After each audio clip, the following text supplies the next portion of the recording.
কাহিনী তো নতুন কিছু মনে হচ্ছে না। তোমার আমি কিভাবে বুঝাই দাদু, ওই একটা প্রেম ছাড়া আমার জীবনে কি আর কেউ আছে? না সেটা তো ঠিক, তুই তো একটা গর্ধব। দাদু দাদু দাদু কিসের দাদু কিসের? তুই কি আতিকের মতো বন্য নাকি যে আমার দাদু দাদু রাখবি, আমার দেখতে দাদু মনে হয়? মাফ করে দাও দাদু, তুমি যেন আমার কোনো উপায় নাই, জুয়ের বিয়ে ঠিক হয়ে গেছে, আর ওর যদি বিয়ে হয়ে যায় আমি তোমার ঘরে গিয়ে ফাঁসি দিব। আমার ঘরে গিয়ে ফাঁসি কেন দিবি? তুই তো নিজের বাসায় গিয়ে খুলে কথা বল।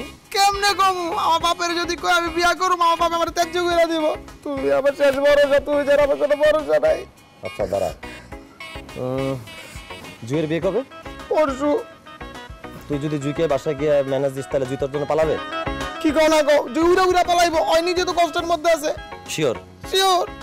তাহলে তুই জুইরে ম্যানেজ কর, নিয়ে আয় আমার বাসায়, তোর বাসা হবে। যা। দাদু দাদু কিসের আবার?